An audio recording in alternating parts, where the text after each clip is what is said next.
Welcome to all path finders. आज के हम अपने इस सेशन में यूपीएनएचएम 17,000 से अधिक पदों पर हो रही भर्ती प्रक्रिया, जिसके तहत एएनएम, लैब टेक्नीशियन, फार्मासिस्ट और स्टाफ नर्स से संबंधित सभी अपडेट को देखने वाले हैं।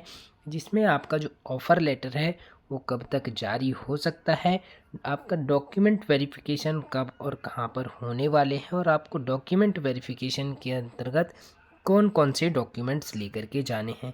यानी कि इसमें हम कंप्लीट डिटेल्स को देखने वाले हैं और आपके आ रहे सभी क्वेश्चंस के आंसर देने की हम कोशिश करेंगे। तो चलिए दोस्तों, इस सेशन को स्टार्ट करते हैं। उससे पहले यदि आप चैनल पर पहली बार आए हैं तो चैनल को सब्सक्राइब कर लीजिए और बेल आइकन दबाना बिल्कुल ना भूलें।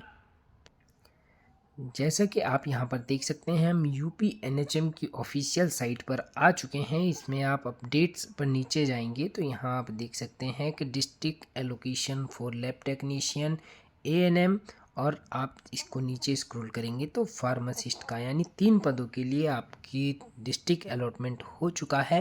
और इन्हीं में ही आपको कंप्लीट डिटेल भी प्रोवाइड की गई है कि आपको कब तक डॉक्यूमेंट वेरिफिकेशन कराना होगा। तो चलिए एक पीडीएफ को डाउनलोड कर लेते हैं और उसके अंतर्गत जो भी दिया गया है उसको समझने की कोशिश करेंगे।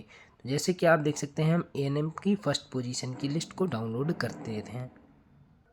आप यहाँ देख सकते हैं कि हमने एक लिस्ट को डाउनलोड कर लिया है, जिसमें कि आप देख सकते हैं डिस्ट्रिक्ट अलॉटमेंट लेट भी दिया गया है। यहाँ सीरियल नंबर दिए गए हैं, मेरिट के अकॉर्डिंग यहाँ पर रजिस्ट्रेशन नंबर है, कैंडिडेट नेम है, father name, date of birth, category किसके तहत उसको सेलेक्ट किया गया है, और यहाँ आप देख सकते हैं कि डिस्ट्रिक्ट भी प्रोवाइड करा दिए गए हैं। तो इसी में सबसे नीचे चलते हैं और आपको यहाँ पर हम दिखाते हैं कि किस प्रकार से आपको यहाँ पर आप ये देख सकते हैं कि क्या क्या करना है।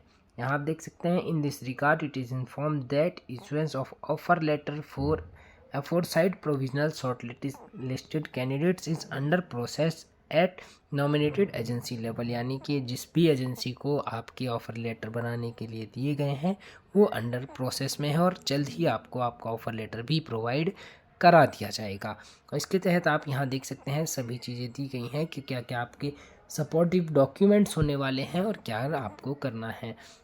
यहाँ देख सकते हैं कि 3 मेंबर्स की कमेटी बनाई जाएगी जो कि डिस्ट्रिक्ट लेवल की होगी, जिसमें एसीएमओ रहेंगे, डिस्ट्रिक्ट प्रोग्राम मैनेजमेंट मैनेजर होंगे, डिस्ट्रिक्ट अकाउंट मैनेजर, यानी डीपीएमयू यूनिट्स होंगी। यानी 3 मेंबर्स का डॉक्यूमेंट वेरिफिकेशन के लिए एक कमेटी बनाई जाएगी, जो कि शॉर्ट लिस्टेड कैंडिडेट्स जो इस लिस्ट में प्रोवाइड किए गए हैं उनके डॉक्यूमेंट्स वेरिफिकेशन होंगे प्रोग्राम वाइज। और ये आप देख सकते हैं कि ये इसको कंपलसरी किया गया है कि डिस्ट्रिक्ट हेल्थ सोसाइटी जो है उसके रूल्स के तहत आपका जो डॉक्यूमेंट वेरिफिकेशन है वो 20 फरवरी 2024 से पहले पहले ही करा लिया जाएगा। यानी आपको डेडलाइन प्रोवाइड की गई है। और इससे संबंध में जो कि आपका ऑफ़र लेटर इशू किया जाएगा उसी में आपकी कंप्लीट जो है डॉक्यूमेंट्स लिस्ट भी प्रोवाइड कराई जाएगी। तो चलिए अब मैं आपको बता देता हूँ आपकी क्या क्या डॉक्यूमेंट्स लगने वाले हैं। सबसे पहले स्टार्ट कर लेते हैं हम लैब टेक्नीशियन के लिए कि आपको क्या क्या डॉक्यूमेंट्स चाहिए होंगे। तो सबसे पहले आपकी जो 10th की मार्कशीट है वो चाहिए होगी, 12th की मार्कशीट आपकी चाहिएगी, और उसके बाद आपने जो भी डीएमएलटी या एमएलटी जो कोर्स किया हुआ है लैब टेक्नीशियन से संबंधित उसका सर्टिफिकेट और मार्कशीट कंप्लीट होनी चाहिए विद रजिस्ट्रेशन। कि आप जिस भी स्टेट में यानी यूपी में हैं तो यूपी का रजिस्ट्रेशन चाहिए होगा। और आपका एक आधार कार्ड यानी आधार कार्ड और एक आईडी चाहिए होगी। आधार कार्ड से अलग यानी आप pan card, voter ID card या फिर ड्राइविंग लाइसेंस जो भी है आप उसको कंपलसरी रखना है। साथ ही साथ जब आपका वो कंप्लीट हो जाएगा, जब आप ज्वाइन कर लेंगे तो आपकी बैंक की पासबुक चाहिए होगी। अभी बैंक को क्लियर नहीं किया गया है कि किस बैंक का चाहिए, तो आपका जिसमें भी अकाउंट है उसको आप लेकर के जा सकते हैं। फिर बात करते हैं आपका फार्मासिस्ट के लिए, तो सेम यही डॉक्यूमेंट्स चाहिए होंगे। 10th की मार्कशीट होगी, 12th मार्कशीट आपकी चाहिए। उसके बाद यदि आपने डी फार्मा किया है तो डी फार्मा के दोनों ईयर्स की मार्कशीट, आपका सर्टिफिकेट, उसके बाद जो आपने पीसीआई में यूपी पीसीआई में जो आपने रजिस्ट्रेशन किया हुआ है फार्मेसी काउंसिल में उसका रजिस्ट्रेशन, ग्रीन कार्ड जो कि वैलिड होना चाहिए, रिन्यूअल वाला, यानी वो चाहिए आपको। और उसके बाद आपका जो है एक आधार कार्ड आपका होगा और एक आईडी होगी। ये आपको डॉक्यूमेंट्स चाहिए। और फ़ोटो आपके 6 फ़ोटोज़ लगेंगे, पासपोर्ट साइज़ फ़ोटो, ये आपको कंपलसरी अपने साथ रखने हैं। सेम यही डॉक्यूमेंट्स आप के जो है एएनएम के लिए लगने वाले हैं। बस उसमें आपका जो एएनएम का कोर्स है उससे संबंधित आपकी जो भी मार्कशीट्स हैं वो होनी चाहिए विद रजिस्ट्रेशन सर्टिफिकेट। तो यही जो डॉक्यूमेंट्स हैं आपके यूज़ होने वाले हैं। और साथ में अगर हम बात कर लेते हैं कैटेगरी की, यदि आप एससी कैटेगरी से हैं तो आपका अगर आप लाभ लेना चाहते हैं तो यूपी का डोमिसाइल आपके पास होना चाहिए, निवास प्रमाण पत्र, और एससी कैटेगरी का आपके पास सर्टिफिकेट होना चाहिए।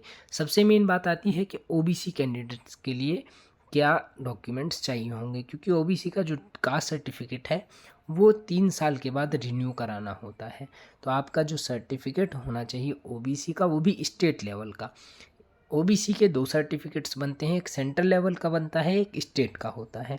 तो इसमें जो डॉक्यूमेंट्स मांगे जाते हैं वो स्टेट लेवल के मांगे जाते हैं, यानी आपका जो कास्ट सर्टिफिकेट होना चाहिए वो स्टेट का बना होना चाहिए। और जो नोटिफिकेशन आया था नवंबर 2022 में उससे पहले का बना होना चाहिए, यानी जब आपने फॉर्म फिल किया था उस फॉर्म की लास्ट डेट से पहले का वो आपका ओबीसी सर्टिफिकेट चाहिए, जिसमें आपको नॉन क्रीमिलियर के तहत रखा गया है।